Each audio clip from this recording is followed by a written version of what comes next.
Welcome back to Training Talk on the Sweat Elite podcast. It's Luke and Matt. We are exactly 2 weeks out from Osaka Marathon. Luke's almost certainly running Osaka Marathon. I might be. We'll talk all about that later on. Welcome back, Luke. Thanks for joining. Looking forward to joining you, speaking all about our own training and also a couple of other interesting things we've seen online in the last few weeks. Yeah. Jake Barraclough's marathon training run. We'll talk all about that. But how you doing?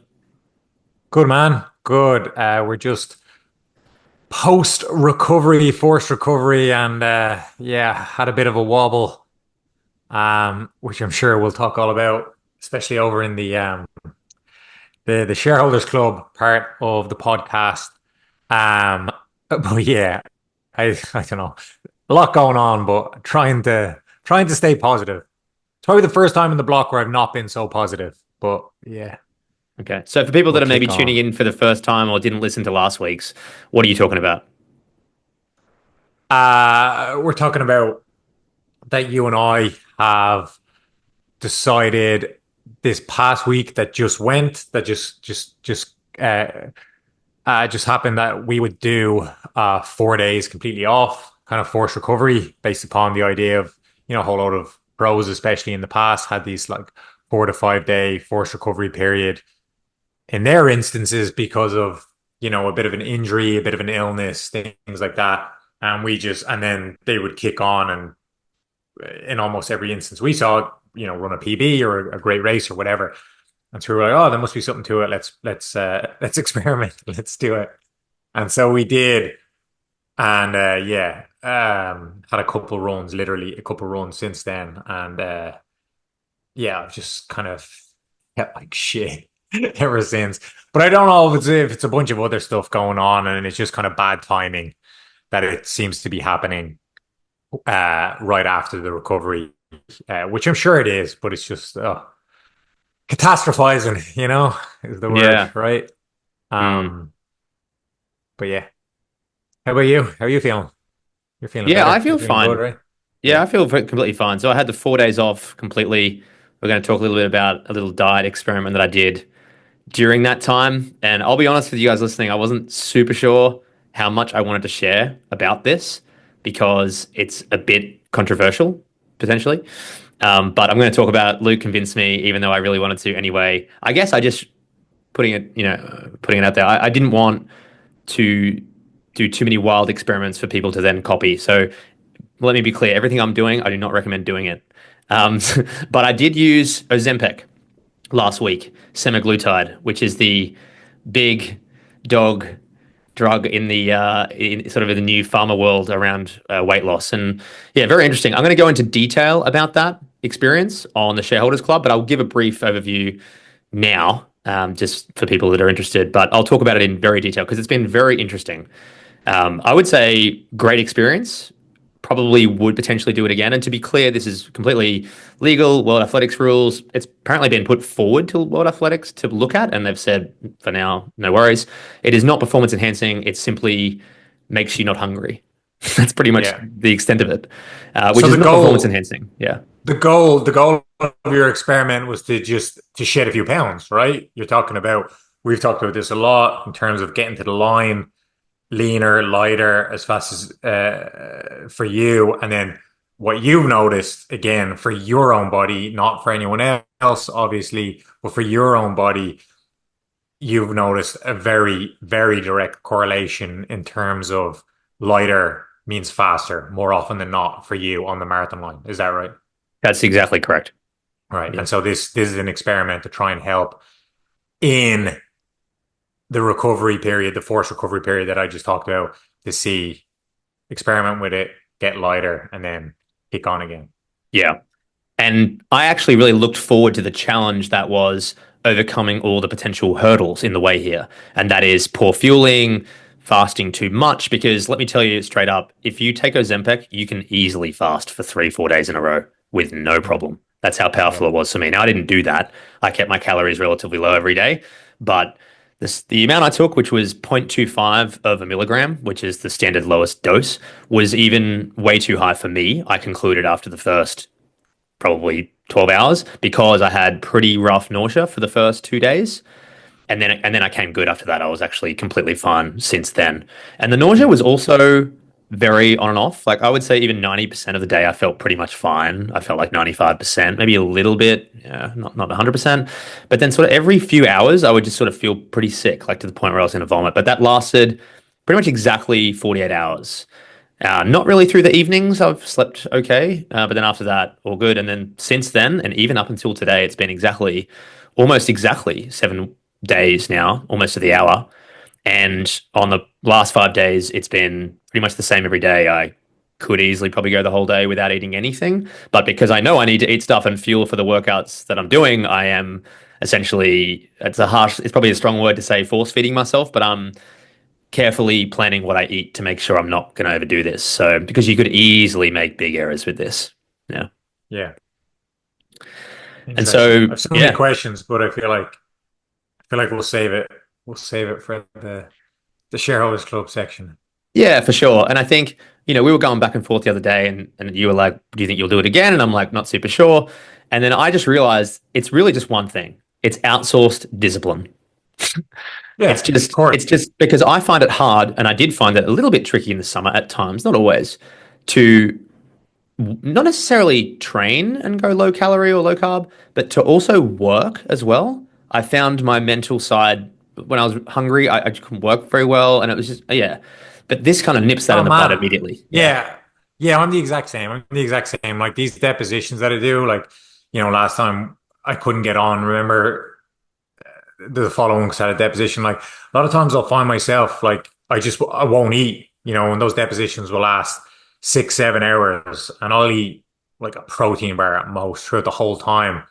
And I'll notice like I won't notice in it, but like, because you're like in it and you're kind of like, revved up and whatever things are going on. But certainly towards the end and afterwards, you're just like, yeah, your mental acuity is just like, everything like you're taking in and understanding and, you try and have like anything more than a base level conversation. You're kind of like, What's going on?" Like, Mhm. and yeah, it's crazy. But you're saying that the Ozempic kind of quells that a bit, and even though Completely you're calls it. not eating, you still feel kind of quite sharp. Dude, you feel 100% sharp. You feel normal, not sharper than normal, just That's normal. You just just don't ever normal. Yeah, get yeah. hungry. That's all it does. I've seen That's no other side crazy. effect Yeah. other than the nausea. You just don't ever feel hungry. And it's interesting because, Hmm. normally your hunger almost just like is a habit through the day. You naturally Yeah. start getting hungry when you normally get hungry and then you eat and so on. But because you never get hungry, you can easily like go on with your day and realize at 2 p.m. you're like, wait, I haven't eaten and I don't have don't have a plan to eat. Yeah, yeah. And I've never been like that before. And so it's interesting, yeah. That is very interesting.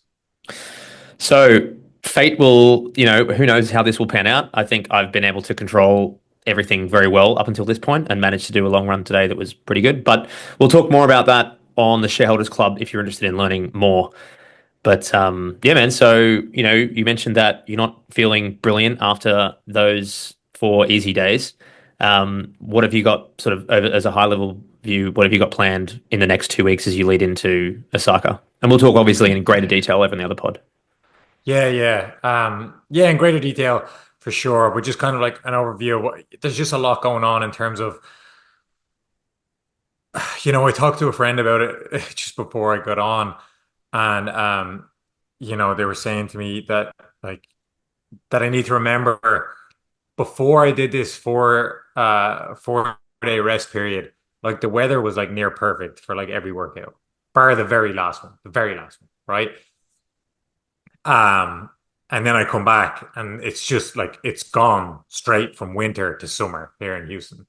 Like it's just dog shit, humid, warm, and everything. And so, I need to take that into account that it's not, and even if it's not that warm, it's like I'm going straight from running a long run in 30, 40 degree weather to running it in like 70 degree weather, That'll you shock you. know?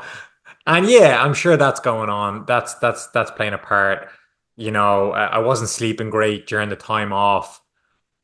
There's a bit of personal stuff, but then also I'm sure not running didn't help my sleep.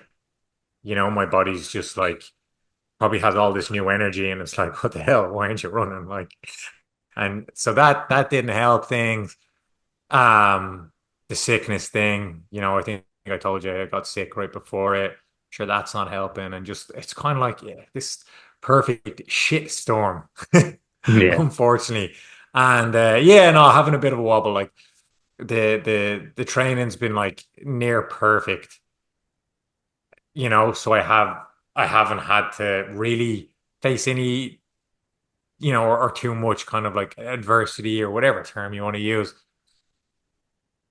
And so and so now once there is, I'm just kind of like, oh, what the hell is this? Why is the block not absolutely perfect the way it was? You know what I mean? Yeah. But it's funny And how dramatic we can be with this stuff because at the end of the day, you're not oh injured. man, yeah. You're not dealing with a niggle or anything. It's just a couple of workouts that just didn't feel quite right. But yeah, Yeah. I mean, I can't agree more. I mean, this morning's run, like easy run, the weather, but yesterday's long run for you was pretty. It was like the weather in September.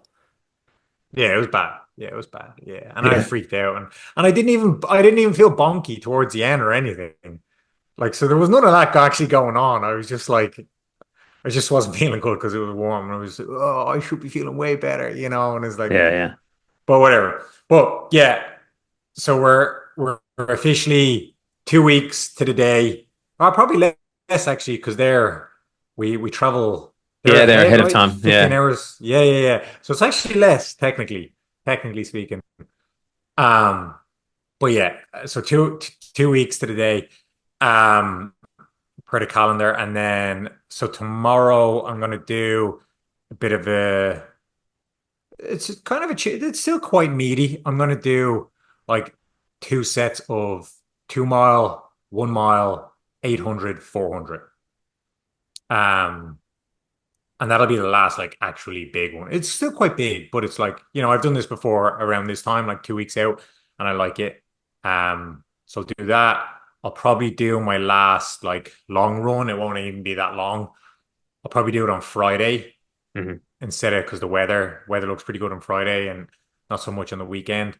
I'll probably just do like, you know, big warm up, big cool down, but the workout just 10K at marathon effort. And that'll be pretty much it. And then after that, I'm traveling on the Wednesday, so I'll probably do something short and sharp, like on the Tuesday, or maybe even the Monday, because I have a deposition on the Tuesday before I leave. I'm like kind of getting all this work done, all these depositions done before I go to Japan. So I'll probably do something Monday and Tuesday, kind of sharp. Travel on the Wednesday, uh, which will put me arriving on the Thursday, and then from there, probably easy runs. I don't envision, I'll see what your plan is. Yeah. If you're I don't think there, it matters that before the much what start. you do. In the last Yeah. 5 days, I think just keep ticking over. It doesn't really Yeah, matter it'll what you probably do. just be easy miles by then. And yeah, that'll be Yeah. it. Just don't do too much or too little last 5 days. I That's think it. Yeah. I'm Full normally just up to doing go. 40 to 60-minute easy runs. But so you leave on the Yeah. 19th, probably get there in the evening on the 20th, perhaps. I think I should be there, provided that my meeting tomorrow morning with the USCIS goes well for my emergency travel visa. Mm. Side note, for those that don't know, half of you at least would. I'm in the middle of the green card process, almost finished, but I don't have it yet. You can't leave the US while that's pending. If you do, you abandon the whole thing, and it's expensive and a long process.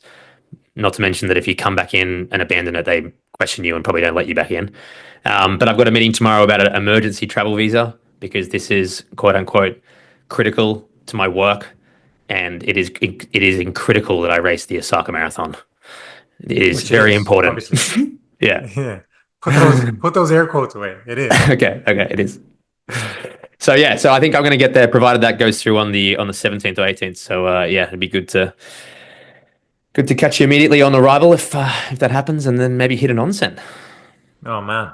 Then we're talking like, well, probably 2:15 for me, Yeah, I'd say, instead of I'd once we say get the so. onsens in, that's it. It's game over. That's it.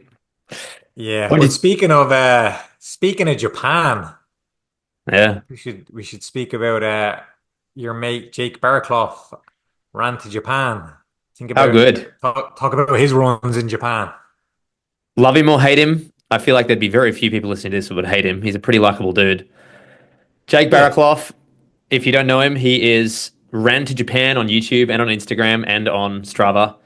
Legend of a bloke, 2:17 marathoner. Recently ran a big half marathon PB, only last week, I believe. 63:42, big PB. I believe his best before that was 65 low, I think. I don't think he'd run 64, maybe.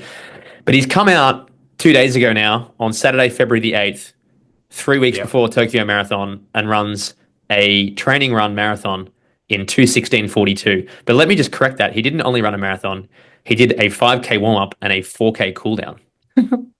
So he's done 30 miles, 50K or more. But let's talk about the juicy stuff. 2:16:42 marathon PB in Yoyogi. What do you think about this? This is so cool. Like we'll pick it apart and we'll speak Yeah, negatively and yeah. positively, but it's let's just first say we running world needs this stuff.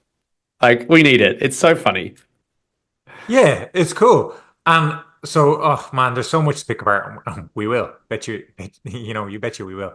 I kind of like how he's done it. So if you look at the sub caption, he says 30K at 318 per K and then 12K at 305.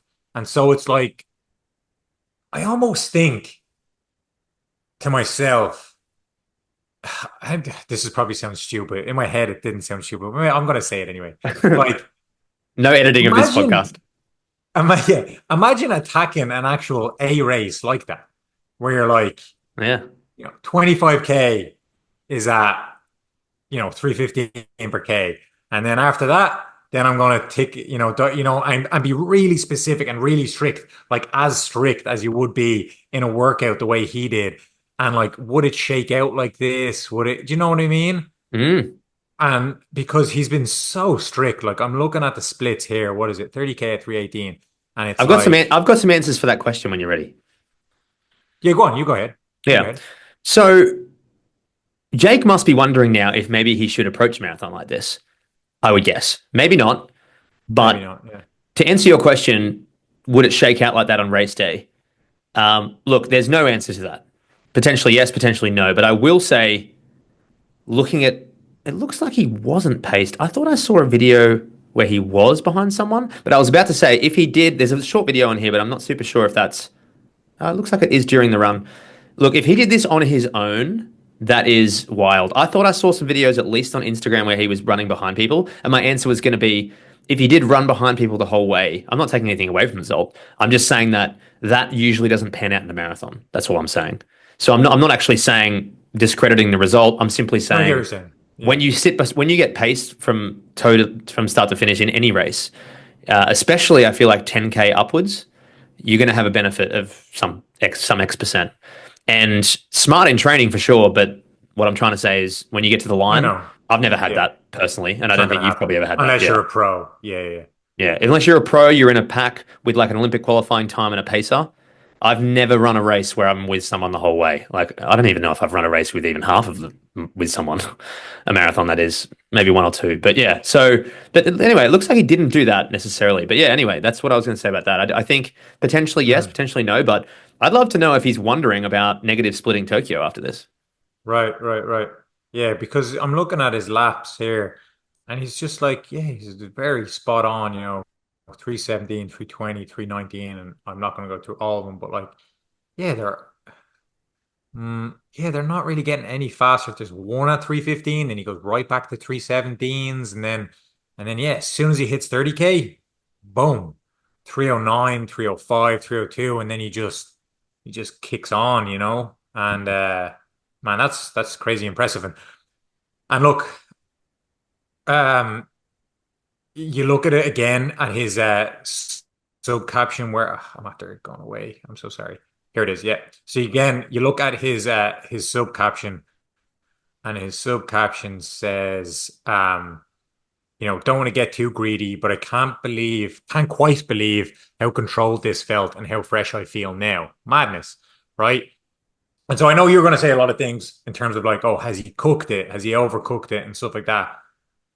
But he runs like that, right?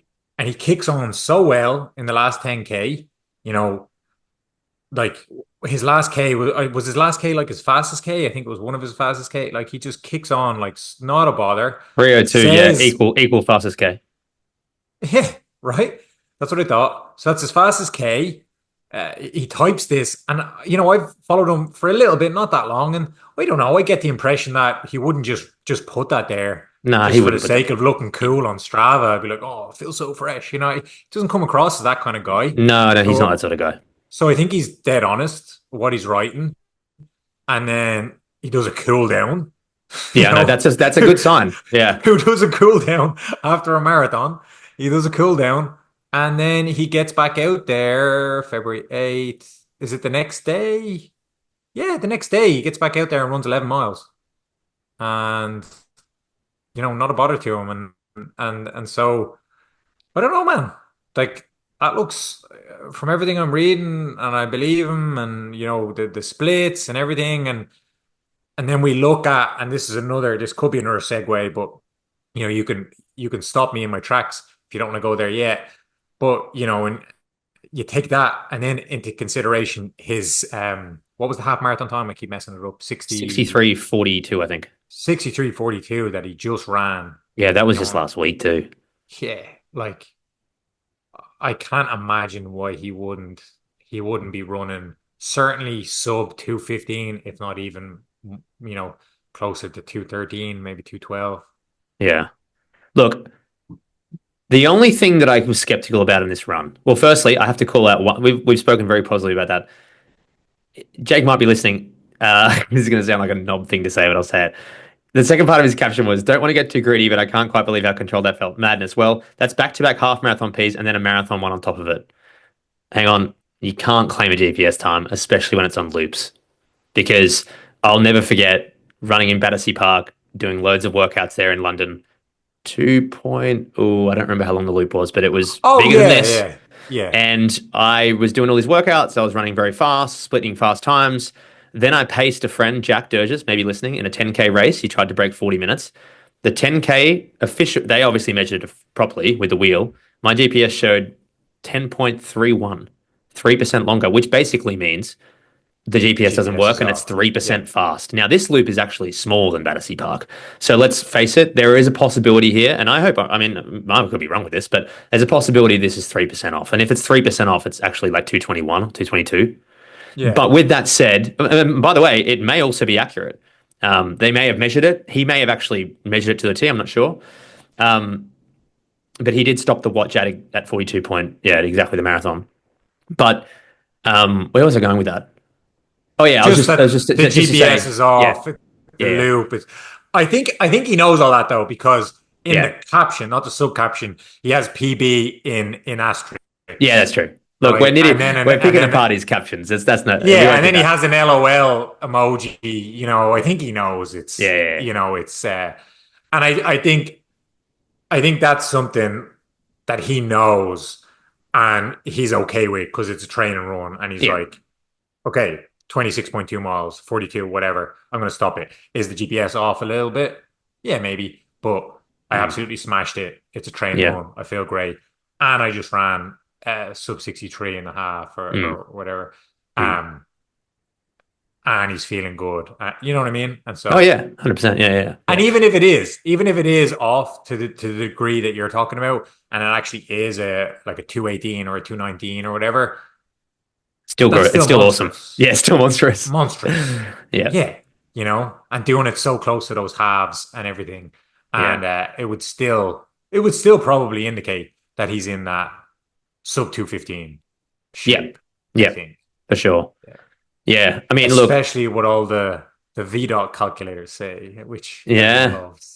Go on. You went to the VDOT and found out that his equivalent. Well, we didn't factor in the looped marathon, obviously. Well, we're predicting his No. marathon PB. So, but his half he did last week. That is a legit half, properly measured, World Athletics standard. It's on World Athletics already. 63:42. And what did you find out? Yeah, that should put him like sub 214, like around 213 and change. 213 mid or 213 low. Mm. Based on the Daniels one, and then there's other ones online that would shake out right about the same. And it's funny, look, I'm talking about it like it's like this is the gold label, gold standard. You have to look at VDOT calculators. But yesterday, of course, we had a conversation about this stuff, Yeah. and it's like so many people are so obsessed with this stuff, you know, like the VDOT calculators and the exchange. And it's like, if you ran a 10K at this and blah, blah, blah. And my point to you yesterday was this, and I think it relates to my own running too. Mm. So many people, when they look at these calculators, for I think everyone should know what I'm talking about, but like the Daniel's running formula is, the best one, the VDOT calculator. It essentially says, if you want to run a sub 230 marathon, like he has here, 228.40, that means the equivalent half marathon split is 71 flat. For 10K, that is, you have to be able to run 32:11 and so on and so on. Right.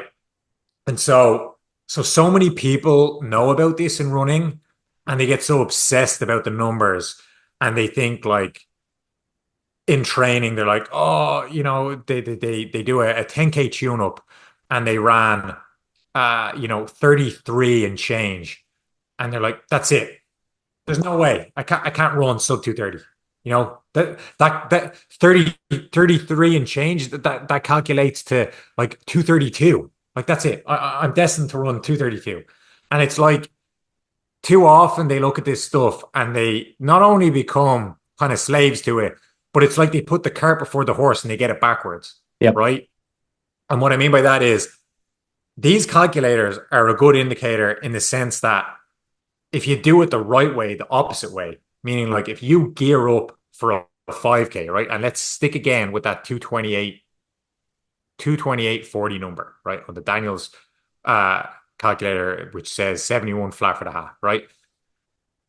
For the 5K, that says you should be able to run 15:29. Okay? 15:29. That doesn't mean so many people think that when they're in marathon training, getting ready to run a 228, they think that in that marathon block, they should be able to go out in a 5K tune up and just smash sub 15:30. And that's not how that works. No. Like, how does that makes no sense. If you're training for a marathon, you're putting up 100-mile weeks, you're battering your legs, you're going out on 20, 22, 23-mile long runs, doing marathon specific workouts, these big meaty tempo sessions, and very rarely hitting VO2 type sessions. How the hell are you going to run sub 15:30? Do you know what I mean? If Yeah. if your ceiling with the marathon is over here. And so people look at that too often. And the same thing with my half marathon. I think, we talked about my half marathon that I just ran 70 low, 71 hour, 10 minutes, 10 seconds.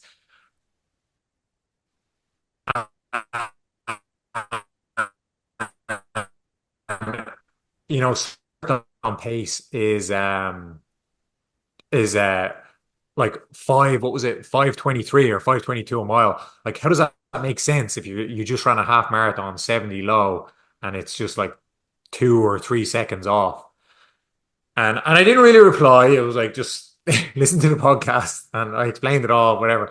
But what I would say to that is, and I think it's in response to, a better response to what you were saying about how I recovered so well. Like it seems like, and I think it's because I've been I haven't been training for a half marathon. What I've been doing is not half marathon training. It's marathon training. And I jumped into a half marathon. And I did some half marathon, trying to get that 5:19 per mile, 5:20 per mile pace down for sure. And that helped. But it's still not true half marathon training. Mm. And so I think the reason I felt so comfortable for pretty much the whole race, by that 200-meter stretch I talked about, and the reason I was able to run a K or more with you at like 5:30 or 5 whatever right after the race, and I was able to run 15 miles the next day and feel so good, blah, blah, blah, blah, blah, and all that other good shit, is because it was probably closer to my marathon pace because I'm in marathon training. And I knew that. I knew as soon as I started to go down and hit the red close to 5:15 per mile, then the wheels would fall off because I had not been training for that. I had not been training for a half. And so I say all that to say, like, the best way to look at these calculators is if you want to if you want to say to yourself to go back to the example of 2:28:40 on Daniel's formula, which says 71 half and it says 15:29 5K, gear up for a 5K, do nothing but 5K specific training, do all your VO2 max sessions, ripping the legs off yourself with 400-meter repeats and all those, amazing, invaluable 5K sessions. Mhm. Get in 15:29 shape, and then you'll rip a 15:29. Then you can say to yourself, "That's it. I did it. I ran sub 15:30. That means I should now that I can gear up for my marathon over the next 8 to 10 to 12 weeks. Then I should be able to build up to 2:28." And Correct. that's the way, And the other way is putting the cart before the horse, and too many people do that. Yeah, you've nailed it. I'm not sure if there's much more to add. I mean, one of the best stories, examples of this is Ryan Hall when he ran 2:04:58 at Boston, right? Now, bit of a tailwind that day, sure, but you have to assume if he lined up that day at Berlin, I mean, there was a tailwind, but Boston's also not a fast course. So Right. if he lined up at Berlin that day, you have to assume he would have probably gone 2:05 or 2:04. Let's make that assumption. Who knows? There's no way of knowing that. But he ran a half marathon in the lead up to that. I think it was several weeks earlier, and it was actually, I believe, it was slower pace than 2:04:50. It was like 1:02:30 something, which Yeah. actually is a slower pace for that half than the full. And Yeah. Houston, where he ran it, is the fastest course in the US. So that's interesting to think about that in that because, speaking to your example again, some people might look at your half result and go, okay, he should run 2:26. Right. But I've actually never even thought that because I look at your training so up close that I almost discarded the halftime. And I'm just looking at all of your data in the long runs. And I'm going, this is all indicative of like 2:21 or 2:22 or 2:20 or something like that.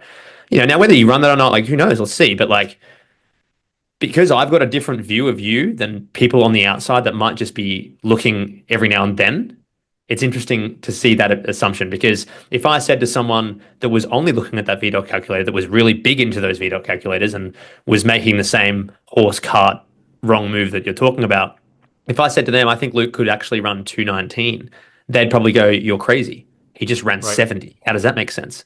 Now, I could first say, well, look at the Ryan Hall example. Doesn't always work like that. But that's And what also about probably, yeah. what about your example? Remember the example you gave me yesterday? I feel like that's a good example. Yeah. So I've told this story so many times on the podcast, but I'm going to tell a different side to it. 2021, my personal best was 2:24 from 2020, that is. Achilles injury, slight time off, ran 2:20 off a 14-week build up. Now, I got into really good shape very quickly in that build up, obviously. It took 14 weeks. And I did a couple of workouts pretty close to the race, 2 by 10K, 4 by 5K, and a 10K time trial in Boulder in 30:46 at altitude. And all the things in my training were telling me I'm ready to run 2:18. Even though I was surprised I got into that shape so quickly, let's put that aside. Now, a couple of friends in the lead up to Indianapolis, they were like, what are you going to shoot for? And I said, I'm going to go out in 69 flat, 68 high. And they were like, but your PB is 69:40 for the half, which it was at the time. And they're saying, so you're going to go out through the half in a PB? And I'm like, yeah, but that was 2 years ago, the half marathon time. Like, and one of my friends was actually advising me really not to do that. And I was like, you're advising me not to do that on just purely based on what my half marathon PB was from 2 years ago. Now, I knew having run 30:46 in a time trial 10 days before Indianapolis at Boulder, I knew that equated to maybe sub 30 at sea level. And I'm like, well, that means half marathon 65, 66, marathon 2:17, 2:18. Now I ran 2:20, but when I even split 68:45, a couple of friends were like, you just ran a minute PB in the half. And I'm like, you stop focusing on that. That's irrelevant. Like, Right. it doesn't Yeah. matter. It's No. stop focusing on my PB that from the half. Yeah. I did that Right. 2 years ago when I was like, I wasn't taking it so seriously. Yeah. So it's interesting to think Yeah. about that. It is. It's very interesting to think about it because it's the same kind of mistake that people make with the logic and the mentality, but it's from the totally opposite side of the spectrum to what I'm Yeah. talking about. I'm talking about hitting a half marathon PB as a tune up right there when you're in the thick of it, versus yours is like the half marathon PB that happened so long ago, and still people will still make those illogical assumptions looking at calculators and all Yeah. this stuff. And it's like, and it's just, if you just forget about that stuff for what I'm not, obviously, this stuff is a very good metric to look, but you have to look at it the correct way. A good tool, a good guide, the correct way. But then also get away from it from a second and just think like, in the most basic sense, like your body has no idea what a fucking VDOT calculator is. Your body has no idea what a lactate threshold measurement test is, and your body has no idea. What your body does know is what's happening to it week in, week out, twice a week, three times a week when you're smashing these, you know, whether it's sub 220 paces, 519 per mile. And then that's when muscle memory and everything kicks in. And if you're doing this over and over and over again, that is a far better indicator than any of these VDOT calculators and lactate thresholds and how is the body responding to this same type of pace and intensity over and over and over again? And if like our mate Jake Barraclough there, and he's being honest, which I'm sure he is, and his body is saying to him, man, that was a piece of piss. Like you just ran like a tech, a PB, a marathon PB, and you weren't even trying, and you kicked on the last 10K, and that's all the indicator you need. Yeah. You know, you don't need any like I guarantee he's not going through these VDOT calculators and looking and freaking out over this and that. And do you know what I'm saying? Yeah. And 100%. and to go back to why I don't give a shit about them specifically for me, like I just looked at it there. This just came to my mind. Like you were talking about Boston. I ran I really like doing half marathon tune-ups in marathon builds whenever I can. Mm. Boston, 2023. I ran a half marathon at the Woodlands, not with you, it was the year before, and the weather was perfect, like 40 degrees. I had arm sleeves on, really flat course, fast course, nice course, really enjoyed it. And I ran a 71 high. And according to this calculator, that means I should not have been able to break 230. A month later, ran at Boston. We didn't have a tailwind. Like the weather was good, but there was no wind. And Mm. it's still Boston. And I ran 227, Mm. you know? Mm. So why didn't the VDOT calculator like grab my legs and pull me from behind while I was running 227? Be like, whoa, slow down, buddy. What are you doing? This is not what the VDOT calculator says. You need to come back here with the 230 guy. Yeah. Because that's not how it works, you Yep. know?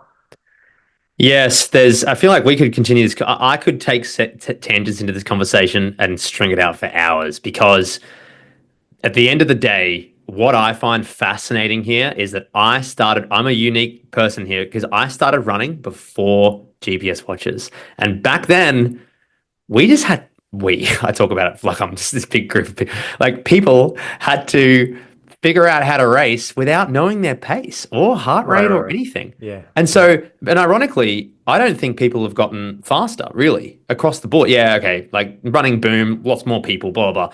There's lots of things that you could argue against what I just said, but it's just a case of more people taking it more seriously now and more people adding to the volume of people for racing. sure. Yeah, for sure. I don't think people have really improved. In fact, I would make an argument that GPS watches, for the most part, have this is an impossible thing to actually work out. But I think for most people, especially when it comes to racing, they probably harm them and they actually don't realize. And I say that because of the amount of people that I've personally seen, mostly through coaching them, when they drop the GPS and they run huge PBs in training, in 5 and 10K races, like during a training block. And I see that all the time. And Yeah, I had a few examples on the weekend, two, in fact. One guy, Alan, really started running a few years ago. I spoke about him in the last, in my opinion, actually. And he wanted to go into a 5K and run a PB. I said, trust me on this. Just don't wear your watch. Stand on the start line and say, distribute your effort as best you can over this distance. He ran a huge PB and he was surprised. And marathon, it's a bit trickier, sure, but one thing I've always found really interesting is that strategy of standing on the line and just going, I'm going to distribute my effort as best I can over this distance, it almost always works. It's a little bit harder at the marathon level because pacing is a little bit harder. and you can get sucked into going out too fast. But 5 and 10K, it's works almost every time. Yeah. And when people do that and they run a Especially on the huge track. PB, they start to go, wait, but I thought my 10K pace was X. It's actually faster. And then if they're smart enough, they start to wonder, maybe I've been limiting myself this whole time by deciding that's my 10K pace. Yeah. Mhm. 100%. Yeah. Yeah, again, it just goes back to specificity, effort, listening to your body, all those things together, and not being too dragged down by all these other things. Mm. And yeah, we're not saying these things are bad and throw them away. Don't, you know, Jack Daniels is one of the greatest coaches of all time is an idiot for putting this, like, we're not saying any of those things. They're great tools, but Yeah. just you need to understand how it's used correctly. And once you understand that, then it's a fantastic tool. But all these tools, like anything, like any tool out there, if you're not using the tool correctly, then it's absolutely useless to you, to the user, to the end Mm. user. You know what I mean? And so Yep. I think that's the important takeaway, I think. Mm. If anyone has, this is a topic that I just, in case you hadn't noticed, I find really interesting because Oh, same. Yeah. I've always, I'm back in 2009, man. I was 4 years into running at that point. Back then, I concluded something that I still stick by to this day, and it's that oftentimes, not all the time, this is not the case all the time, but oftentimes, the smarter someone gets with running and numbers, the more they stagnate or go backwards. It's a weird correlation. It doesn't happen all the Right, time. There's right. definitely examples of people that don't do that, but there's loads of examples that once they drop that, the analyzing of stuff, they just accelerate and move forward. It's really interesting. Yeah. Yeah, yeah, yeah. Cool. Well, let's transition over to this other pod and talk more about the weight loss journey I've gone on and some of your latest workouts. Why you feel rubbish after the 4 day break. So we'll dive into all that. So thanks everyone for listening in. Please do consider joining us over on the other pod. You can join by heading to sweatelite.co/shareholders. The link is in the description of this podcast. It is a paid thing. It's $10 a month or $99 a year, but you also join us in the Discord channel where we talk all about training, racing, diet, all those fun things every day. Plenty of interesting topics going on. So hopefully we can give you plenty of good value over there. So thanks everyone for listening in. We'll chat to you all next week.